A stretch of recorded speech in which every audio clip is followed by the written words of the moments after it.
So I will already start.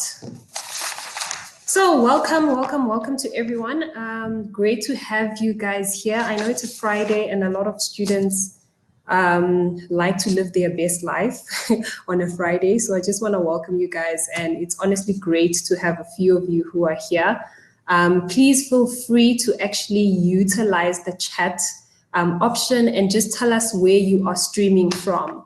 So I see Zimbini has already told us that she's streaming from the Eastern Cape. So the rest of you, you can just let us know where you are streaming from, and any questions that you will have for our guest, please feel free to also leave that in the Q&A section, and then we will come back to those questions after we're done with the interview.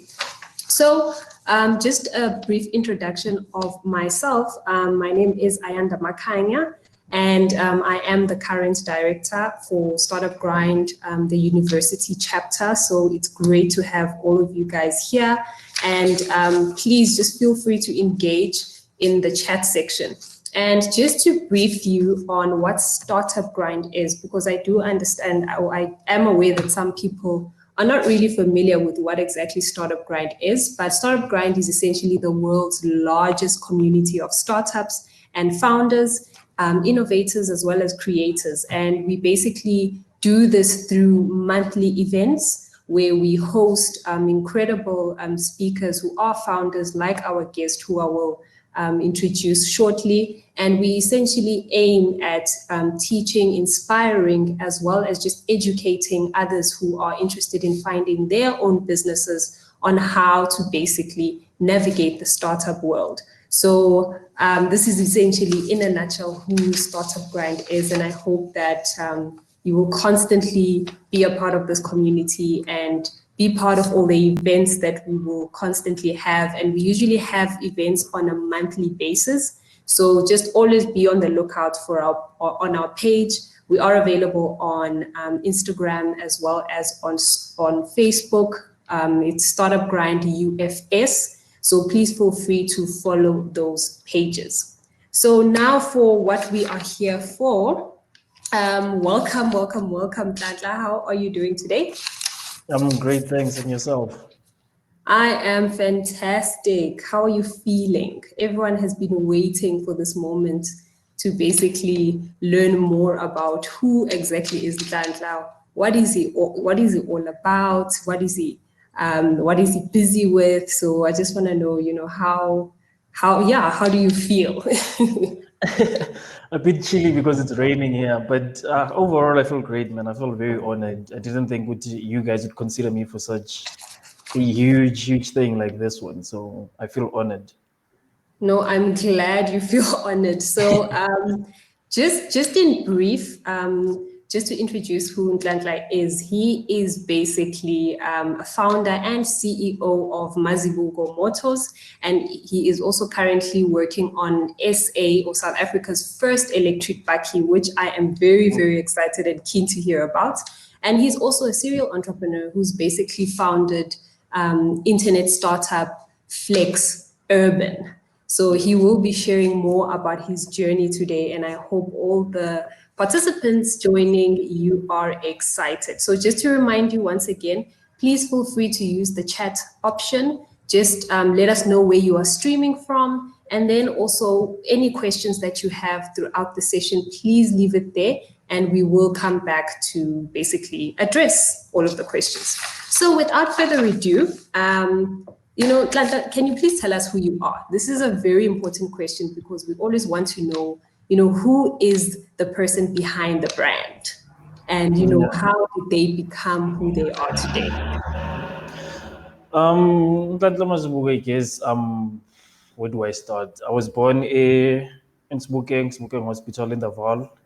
So that's south of Gauteng, around, I guess, Valfrenaging, basically. So I was born there, went to a high school where I was raised at Palm Springs. That was my primary school and my high school. And then, after that, I went to the University of Johannesburg, which is where I studied civil engineering. I think it kind of confuses a lot of people, which now I'm into tech and I'm into electricity and all those things. But but I actually studied civil engineering. And I guess from there, I always had a passion for technology. I always had passion for engineering, but I didn't know that much about other disciplines. So I just went for civil engineering. Plus at that time it was towards the World Cup. So civil engineering was booming. There was a lot of construction. So I was like, okay, let me go into this industry. But then once I started working, or once I was studying it, I didn't love it that much. And around 2013, I had problems paying for my fees. So I got a job in civil engineering in order to pay for my fees. And I guess it was then when I started getting a job, when I realized that, you know what, I don't, number one, just working for someone else didn't feel right to me. It was a bit offish. And then number two, I didn't love civil engineering. I saw, which, you know what, this is not for me. Like, I love engineering, but not this one. I felt like it was slow moving. I felt like there was not enough innovation that I wanted to be part of. So from there, I quit my job after 15 months, a year later. And then, I started my first company, which was Flex7.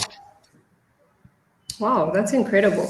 And I'm sure a lot of students can actually relate to your journey of not really liking the first course that you chose and still working in that space and then eventually changing, because this is quite a reality for a lot of students, chopping and changing between different courses. And that's basically part of the journey of life and just finding yourself. So I'm just curious to know, would you say your background, your educational background has shaped you as an entrepreneur, or does it stem from other areas? Are there other influences that contributed towards your entrepreneurial journey?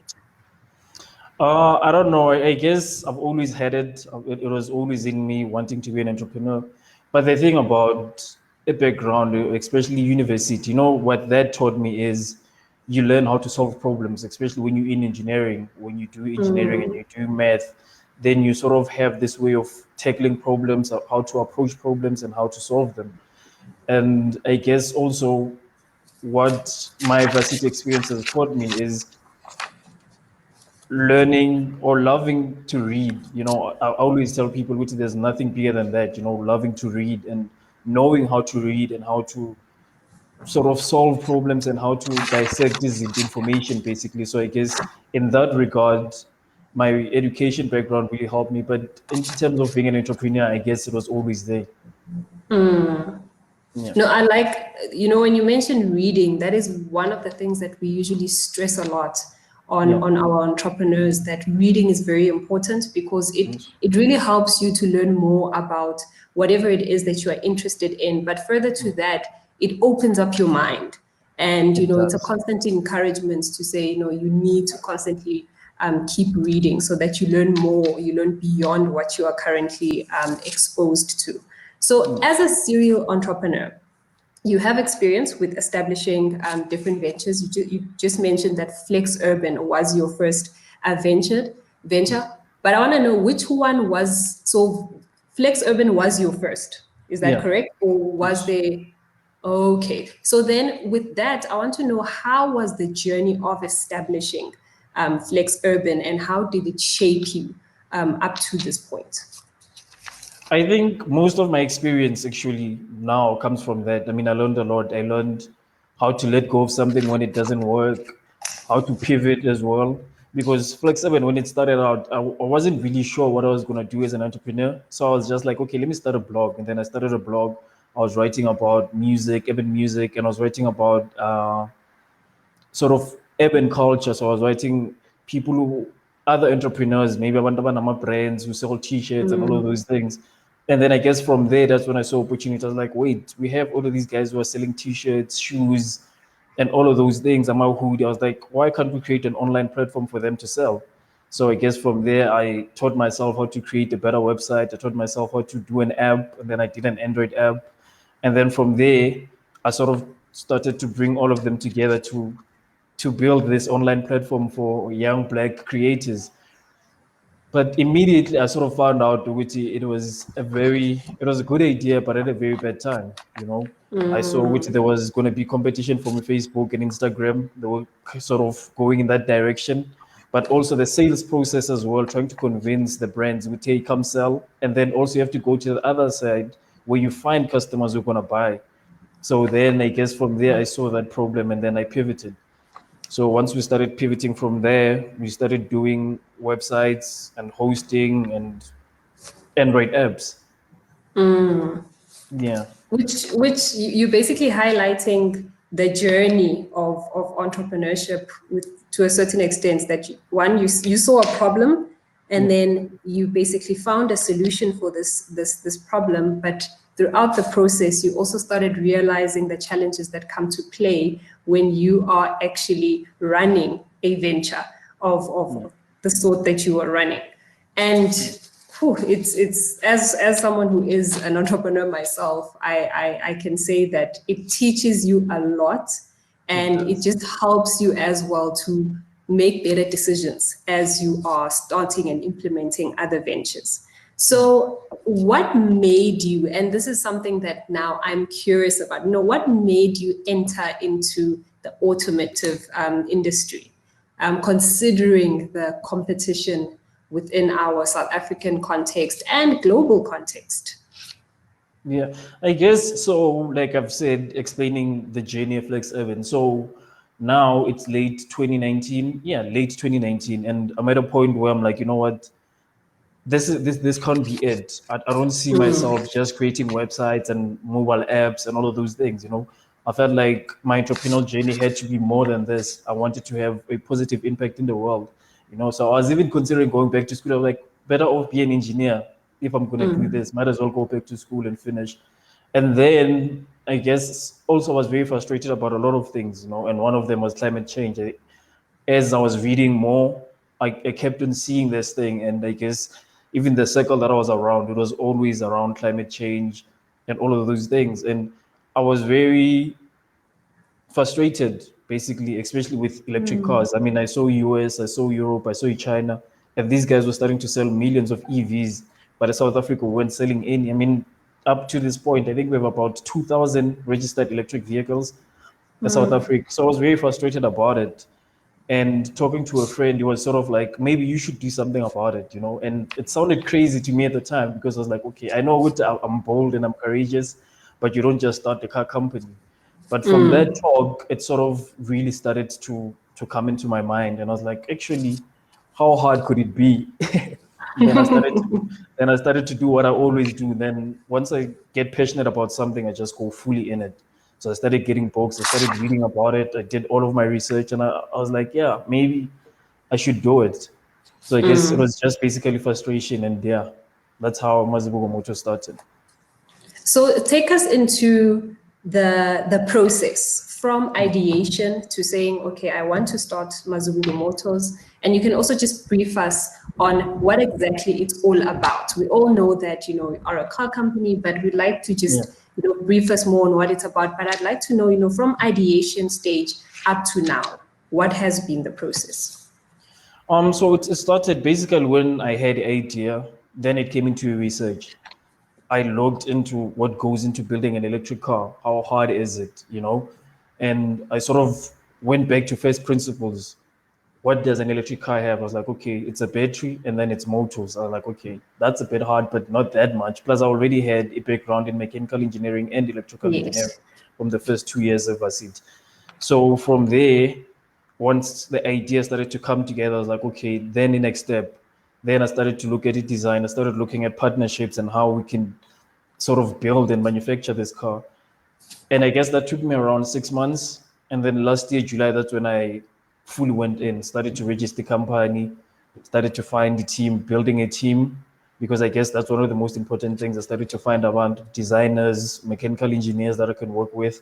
And then from there, we went for partnerships, because finding funding is very difficult. I mean, the auto industry is not like anything else. You need billions of rands before you can even sell Yeah. one product. So we went for partnerships instead so that we could have credibility. And then at that moment, we we're also designing our concept car.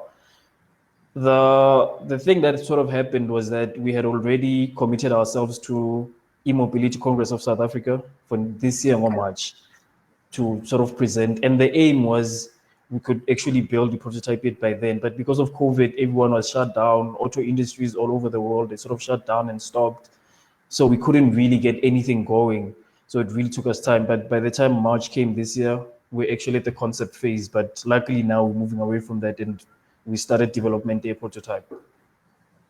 Wow, incredible.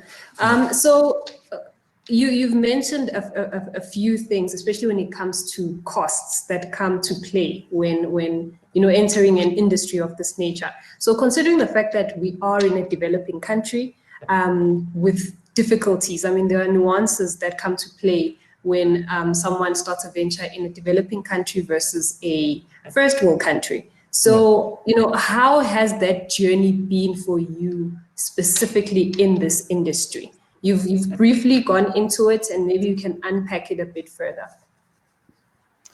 It is difficult, but I think when you compare South Africa to the rest of the world, I mean, our auto industry is one of the best in the world.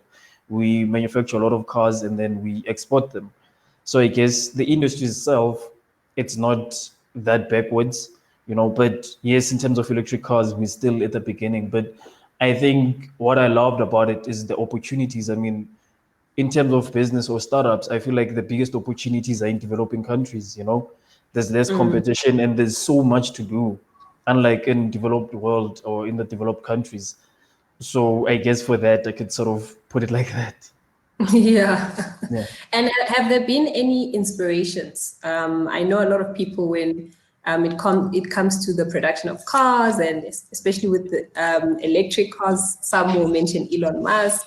But I just want to know from your side with Tesla, but I want to know from your side, what have been your inspiration in basically building up to this brand? Of course, I mean, yes, for most of us, Elon Musk is one of those guys that we look up to. But to me, I think inspiration, Elon Musk, when I look at him, it's not really about Tesla that much, but him as a person and his work ethic. I love his work ethic, which he works as hard as he does. But for me, inspiration, I draw it from everywhere. I mean, I listen to a lot of podcasts. So I listen to other entrepreneurs. I listen to other, you don't necessarily have to be an entrepreneur, but top performers. I mean, the Tim Ferriss podcast is one of my favorites. So I listen to that a lot. And also I read a lot. And Yeah. I do have a number of people that I trust the judgment they have on books. So I try to find those books. And then just through reading, I guess that's where I find inspiration. Yeah. Okay, that's awesome. And one thing that I have always known is the fact that with entrepreneurship, it's not glamorous at all. I mean, the rewards can be really amazing, but it takes a lot of work to actually get an idea or a business basically to be built. So I just want to know from your side, what have you learned from some of the highs, and perhaps you can actually detail some of those highs, and what have you learned from some of the lows that you've experienced? I'm not sure there's been a lot of highs just yet. It's still early in the process. The lows, there's a lot. There's a lot, but I'm not one to complain. I mean, it is when it gets low, it gets very low. There are times where you feel like, okay, this is it. This is the end. There's no way out. This thing's gonna die, and I don't know how to get out of it. But I guess it's persistent. As long as you persist, you never know when things are just gonna change overnight.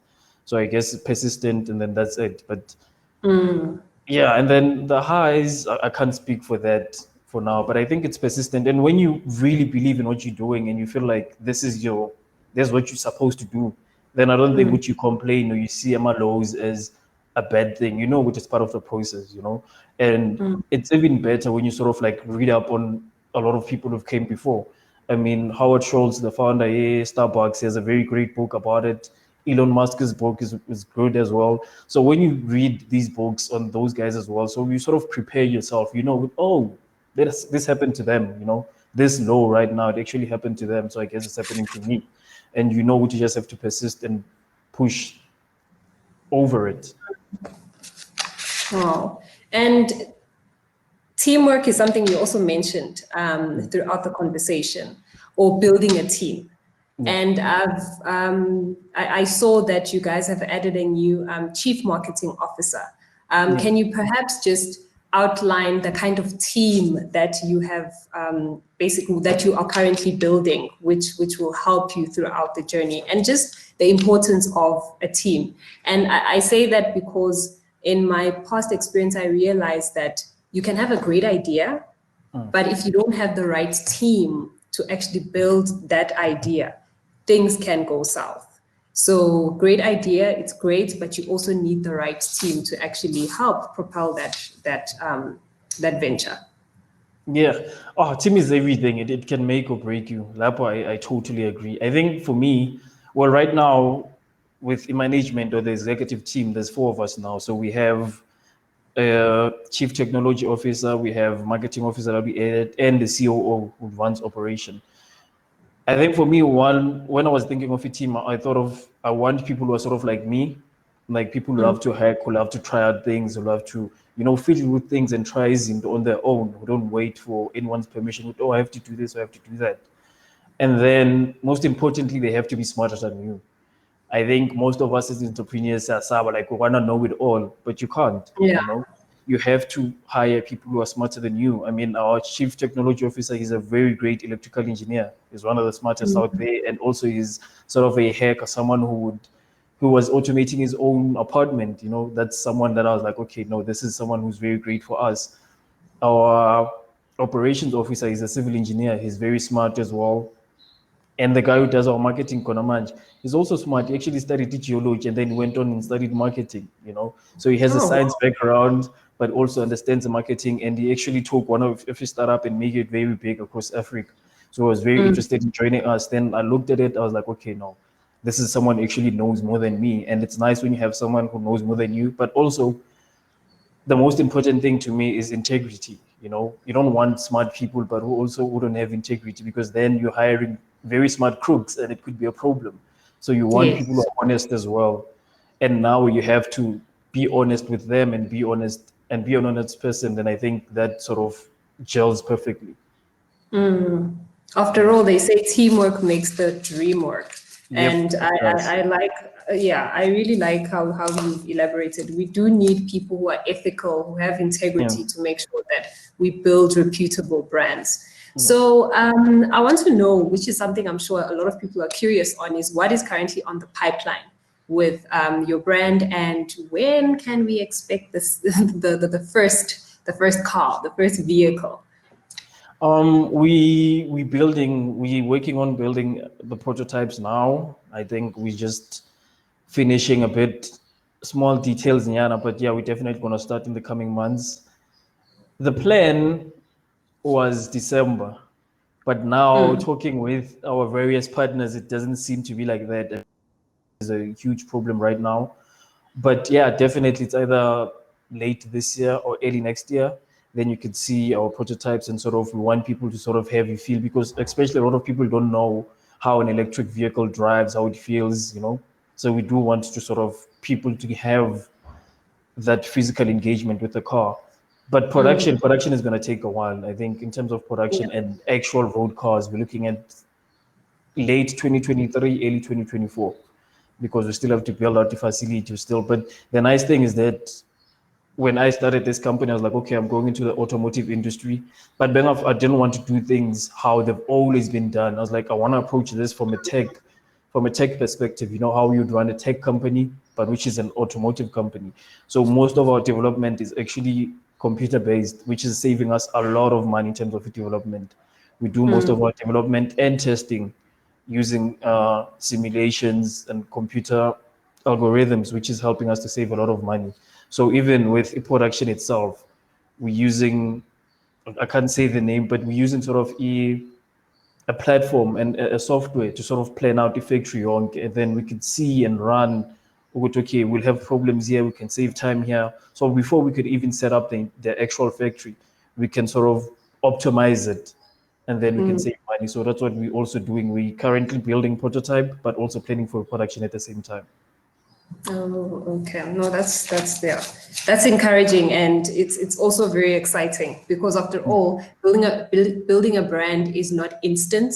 It does take time, especially if you want to build something that is sustainable, something that will last even beyond you. So it's great Yeah. to hear that. So before I let some of the students just ask questions, I just want to know what words of wisdom would you actually leave us today, especially with students who are trying to develop different products or even services, who are sometimes quite frustrated and always in need of different resources. What are some words of wisdom would you, yeah, words of encouragement essentially for those who are building their own brands? I guess for me, what I love to say is that always dream big. Always let's try and dream as big as possible. I mean, life is short. You get only one life. So why not go for the biggest thing that you can think of, instead of just playing it safe. So if you Mm. really want to be an entrepreneur, always go for the biggest thing that you can think of. And then so one up humble, I guess that's it. Mm. Yeah. No, that's awesome. That's awesome. So I'm leaving it now to some of the students. I've seen that some questions have already started coming in, and I see one from Zintle Majeke. She Yeah. says on social media, you'll have a lot of people, entrepreneurs, also starting up, encouraging people to open companies, even though there's no set idea on what to do or to sell. Would you support this advice, and why? Considering that when you started Flex Urban, you were also unsure of what you wanted to do with your company. I think I'm not sure if this is a follow up. What would you say Yeah. were I think. challenges? Okay, we'll address that Yeah. after. But I think let's answer the first one. Oh, I don't know if whether I'd give Abantu the same advice. Maya, I guess it's not a bad idea to just start. I guess the hardest thing is that getting started, just start. I would say do it, even though you're not set any idea, just get started. And then sometimes your customers tell you what your product should be. You can start off, let's say, selling shoes, and then your customers could tell you, no, actually want slippers, customer feedback, then you can sort of fine tune what you're supposed to do, and then what the market is telling you to sell. So yeah, I would say just be comfortable with pivoting. Don't start with that one idea and hold on to it. Be comfortable with pivoting and going to something else, as long as you're listening to the market with what the market wants. Then it's okay to just get started. Yeah. That's actually a very important point. You need to understand what the market wants, because at the Yeah. end of the day, they are your customers. They are the Yes. one bringing in and injecting money. And if you Mm. are not listening to them, you are not engaging with them, unfortunately, that business is not going to last. Yeah. So, thank you for that. So, the second question is, what would you say were challenges you faced with the research on how to make the electric vehicle? The automotive industry is very, very tight knit and it's very closed. I mean, even now it's sort of a challenge as well, finding all of the suppliers and the right suppliers. You have to be an insider to know all of these things and to know the big players. So yeah, the automotive industry is very tight knit. Like they don't just open it up to anyone. So even now, it's still a challenge, but yeah, we're pushing through it. I mean, we do have a couple of people who are opening up. We do have a number of partnerships that are helping us to sort of open other doors to these big companies. But I'd say information is not readily available. I mean, even now, it's very hard to find with any car what the margin is on selling a car. You can't find no information. So it goes with everything else. I'm a supplier, what works and what doesn't work. So the industry itself is very tight knit. So that was a challenge, I guess. Okay, no, I hear you. Yeah. I was actually going to ask briefly on some of the barriers, like specific Yeah. barriers, Yeah. that maybe we can actually, yeah, maybe you can actually detail that, and then I'll go to the next question. Because when it comes to starting a venture, like being in the automotive industry and many other industries, there are some barriers that one needs to actually understand. Some are Mm. legal barriers, environmental barriers. So, could you highlight maybe some of these really critical barriers that someone might need to actually be aware of? I guess it goes back to what I was saying is that it's very tight knit. It's very hard to sort of be an insider and be part of a cycle. It's very closely knit, and also does have And these guys, they also play along with the government. So as well, that is also an issue. So it's very hard. I think the barriers of entry is that. And number two, the biggest one is capital. I think capital is the biggest barrier to entry. I mean, like I said earlier on, what do you need to have lump sums before you can even get started? So that you can build a factory, you can do your testing and all of those things, and you need billions of rands, if not dollars, to even get started. So I guess it's capital, and also to the industry itself is very closed in. So with the next question, I guess it's more advice that the student is asking, and perhaps you can assist.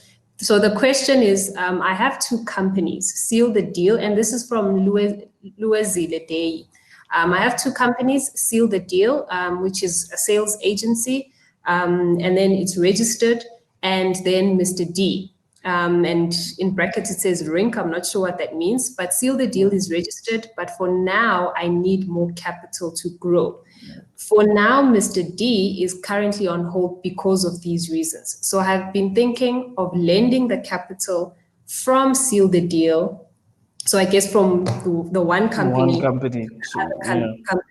And the latter is likely to become a cash cow. And with that strategy, I kept then build capital to finance seal the deal. I guess they're trying to, Luazile is trying to understand or get advice on basically how to navigate the issue of capital, especially because it is a startup. I'll also add, but I want to give our guest to perhaps give advice on whether or not you would advise him taking from one business to the other business, or how must he navigate the challenge that he has with capital.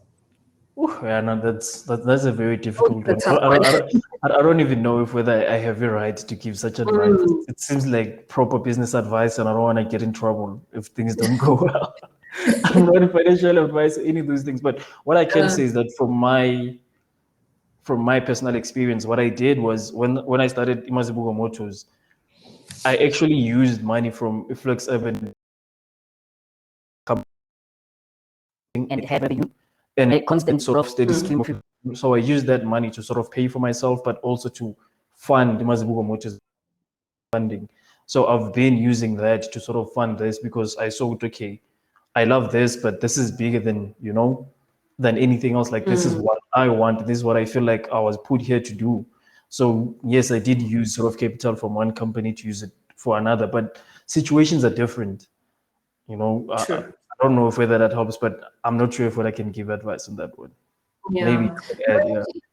Yeah, no, in general with capital, which is one of the challenges that a lot of student entrepreneurs have, we are all usually encouraged to first make sure that the first idea or business that you are running, you are listening to your market, you are selling, and you are making money from that. And then it's easier for you to now build traction, and also just to see how can you fuel another venture with what you are doing. It's always important to first validate the venture that you are currently working on. It becomes difficult if, for instance, someone says they want an investor to give them X amount of millions, and yet they haven't validated the business. So validate the business, find your customers, and see how you can actually build on the venture. I see Luazile says, I'm not scared of failing. No, I think our guest is just trying to not say something that he feels might not be correct. So I think that's why, he said what he said. Because I think another thing in adding, it could be dangerous where you find yourself now, what it becomes a habit. There's always that next better idea. So now after you done it, so you take money from one company, you fund the next one. And then you find okay, this one is not working. Then you start another one, and then you take money from that one. So there's always the next better idea, and you just keep on siphoning cash from one company to fund the next idea. Sometimes it's probably the best advice to just grow what you have, and really try and grow it, because clearly it's making money. So maybe sometimes you should just focus on that and grow it to a point where it actually makes sense and it's a big company. You actually bring up a very important point, because dabbling on too many things can be destructive. Yeah. You can miss the growth process. You can miss the highs and the lows, because you constantly touch on one venture and then you are jumping onto another and another. So I like that. Sometimes it's important to just stick to what works and see how you can progress. And then, if possible, then you can move on to another Other venture. things. So, yeah. So I see there are no more questions, which is fine. But if there are any more questions, I'm giving you guys a few seconds to basically just ask it. But from me, we are done. I just want to thank Nhlanhla for this session. It was really insightful, and I can't wait to actually see how Mazibuko Motors actually progresses. And in fact, I actually want you to just tell us, where can people find you?